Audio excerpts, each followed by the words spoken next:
Fire সার্ভিসের 12টি ইউনিটের চেষ্টায় গুলিস্তানের সুন্দরবন স্কয়ার মার্কেটের আগুন নিয়ন্ত্রণে। এ ঘটনায় এখন পর্যন্ত কোনো হতাহতের খবর পাওয়া যায়নি।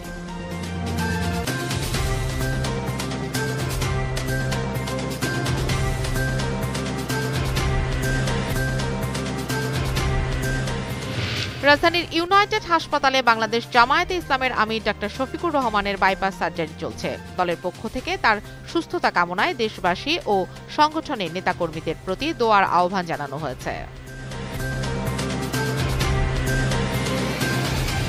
জুলাই পদযাত্রা শেষে আগামীকাল নতুন বাংলাদেশের ইশতেহার ঘোষণা করবে জাতীয় নাগরিক পার্টি। এ উপলক্ষে সারা দেশ থেকে নেতাকর্মীদের শহীদ মিনার প্রাঙ্গণে আসার আহ্বান জানিয়েছেন দলটি।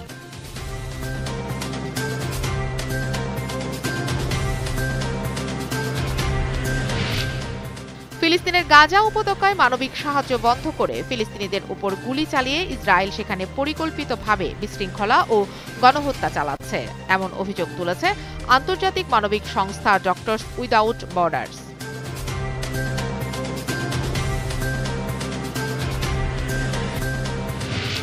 ইসরায়েলের গুপ্তচর আখ্যা দিয়ে ইরান থেকে 15 লাখের বেশি আফগানকে নিজ দেশে ফেরত পাঠানো হয়েছে। এক প্রতিবেদনে এ তথ্য জানিয়েছে ব্রিটিশ সংবাদ মাধ্যম বিবিসি।